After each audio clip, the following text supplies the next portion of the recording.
berhasil saya tangkap dari materi yang telah disampaikan tadi bahwa untuk mendeteksi rijal atau rawi yang kami gunakan, kita harus tahu motif-motif musuh-musuh Islam seperti yang telah disebutkan tadi, mulai dari Syiah, Orientalis, dan Wahabi atau yang lainnya. Kemudian di tengah-tengah kajian kami menemukan dan secara metodologi memang yang kami pelajari bahwa jarh ta'dil itu tidak boleh berlebihan, termasuk diantaranya juga tidak boleh menjarhu rawi yang seharusnya tidak dijarhu, seperti sahabat yang sudah dijelas akan keadilannya. Namun ketika kami bandingkan dengan kajian di sejarah, kami berhasil menemukan dalam kitab sejarah, bukan kitab hijab, kitab sejarah, seperti kalau tidak salah Al-Bidayah wa Nihayah yang menceritakan sahabat Tolha, kalau tidak salah Tolha atau Sa'ad.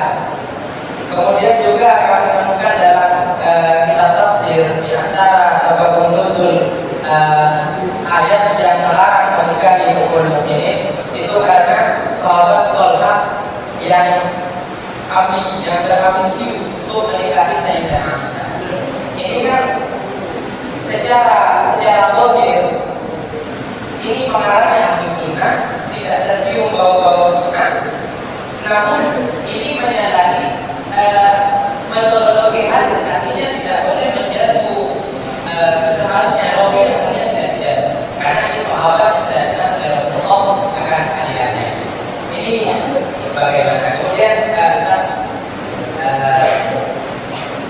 seperti yang dikatakan Ustaz tadi bahwa untuk sintah terkhusus kitab Sahih Bukhari dan Sahih Muslim ini sudah masuk di kalangan ulama sunnah akan kesohihannya. Bahkan kitab Sahih Bukhari disebut ashahul kutub ba'da Quran. Namun kami menemukan di tengah-tengah kajian itu ada salah satu ulama namanya Ibnu Qayyim, tapi tidak ketemu namanya Ibnu Qayyim yang muridnya kita ini atau yang mana Al-Jauziyah atau yang Al-Jauziyah tidak ketemu. Itu mengeluarkan bahwa semua kitab kutub sittah itu pasti ada hadis maudhu'nya kalau pakai metodologi takdir saya, termasuk Sahih Bukhari. Beliau melampirkan, namun ini bukan di kitab asli kitab Taburan menyebutkan nama Ibnu Qayyim. Sahih Bukhari sekian hadis maudhu'nya, Sahih sekian. Kemudian kami berpikir, ini kalau diteruskan bisa merusak pemikiran atau sakralitas kitab Sahih Bukhari yang sudah diterangkan. Cuma kalau kami teliti, kita mau membela Sahih Bukhari kurang, ilmunya kita belum mumpuni. Kemudian saya terprovokasi bahasanya Imam Ghazali. Ilmu hijab itu ilmu kifayah. Fardu ainnya sholat kita, ibadah kita kepada Allah. Sehingga kalau kita fokus pada ilmu hijab, sholat kita masih belum lurus, itu ibarat orang yang ada pada titik mau menyenyak, kita masih sibuk mau menghadapi standar yang ada dari teman kita yang belum tentu menyelamatkan kita dari standar. Solusi dari Islam mungkin bagaimana? Ya, karena pertanyaannya panjang ya. Jadi kalau 3 nanti tambah tak selesai. Begini, kalau kita menemukan satu pembahasan di dalam kitab-kitab, terus ada salah satu nama ulama disebut seperti tadi Ibnu Qayyim tadi ya, itu maka kita harus melihat, kalau zaman sekarang melihat penulisnya siapa. Ini penting ya, penulisnya siapa itu satu ya. Kalau penulisnya tidak dikenal ya kita perlu curiga. Pertama ini, jangan-jangan orang orientalis ya, satu, atau jangan-jangan orang Syiah dia penulisnya, jangan-jangan orang Wahabi dia. Itu begitu caranya. Kalau buku itu buku baru, misalnya ya, ada buku baru judulnya Mari Kembali ke Hadis misalnya. Ada namanya Profesor Doktor Sapalah Sulaiman misalnya. Ya, LC misalnya. Kita tidak tahu dia. Kalau Ustaz Abdul Somad LC kita tahu ya. Ini Sulaiman LC. Terus di situ ada dia mencatat nama tadi siapa? Ibnu Qayyim. Tapi dengan kalimat-kalimat yang kita sendiri kayaknya tidak begitu Sahih Bukhari itu ya. Maka kita jangan kepada Ibnu Qayyimnya dulu. Kita teliti jangan. Tapi lihat siapa? Sulaiman LC tadi siapa? Itu yang penting. Caranya begitu caranya. Ya dah. Itu satu. Tapi kalau dalam kitab ulama salaf, jelas ya. Misalnya ulama salaf itu yang kita kenal lebih mudah, Imam Nawawi misalnya ya, Imam Nawawi. Dalam kitab Imam Nawawi kok tertulis gitu loh, kok tertulis. Jelas ya? Kok tertulis? Menurut Syekh Fulan, Ibnu Qayyim tak apa dan orang-orang terkenal lah, ya misalnya. Misalnya ini, kok bertabrakan atau mengatakan di Sahih Bukhari ada apa tadi? Hadis maudhu'nya. Nah, itu biasanya sudah ada ulama lain yang merudut apa mengkanternya. Dalam kitab sejarah itu sekarang ada kitab, kalau tidak salah namanya kitab Tahdirul Abqari kalau tidak salah. Itu banyak kitab-kitab sejarah yang sebenarnya dalam kitab sejarah itu tertulis riwayat dhaif. Kemudian di dalam kitab ini ditarjeh, ada juga ada yang ditahqiq. Ada demikian kitab-kitab. Barangkali kitanya yang belum menemukan kitab tersebut, tapi sebenarnya di kalangan ulama-ulama salaf sudah ada rudud biasanya begitu. Lihat ya. Jadi di dalam kitab tadi mengatakan Ibnu Qayyim gitu ya, mengatakan sebenarnya di dalam hadis Bukhari atau Kutubus Sittah itu hampir semua kitab ada maudhu'nya kan begitu ya. Maka yang perlu kita cari adalah siapa ulama salaf atau ulama di masa itu yang merudut alias mengkanter Syekh Ibnu Qayyim tadi itu. Jelas ya? Dan pasti ada. Begitu tradisi para ulama terdahulu itu begitu. Jelas? Yang ketiga Pak, sudah selesai? Ya Pak? Oh, masalah sahabat. Ya.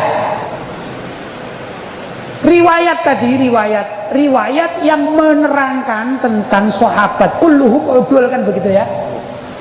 Maksudnya setiap sahabat itu jika meriwayatkan hadis, jadi namanya adalatus sahabah. Namanya adalatus sahabah. Fi madza? Di dalam dunia apa? Semua sahabat adil, yaitu di dalam meriwayatkan hadis. Fi riwayatil hadis. Maka siapapun yang namanya sahabat, kalau dia meriwayatkan hadis itu diterima karena dianggap oleh para ulama kulluhum udul fir riwayah. Jelas ya? Fir riwayah. Baik itu yang ikut perang Siffin maupun yang tidak pernah ikut perang, ya, baik itu sahabat yang bersih dari maksiat atau sahabat yang mungkin terjerumus kepada kemaksiatan. Karena ada kan, ada seorang wanita sahabiah yang datang kepada Nabi dan mengaku bahwa dirinya telah berzina. Jadi pelaku zina kan? Itu kalau di dalam syahadah di dalam syahadah fikih yang namanya orang fasik tidak diterima syahadahnya, persaksiannya, betul? Betul? Tapi udul di sini bukan itu.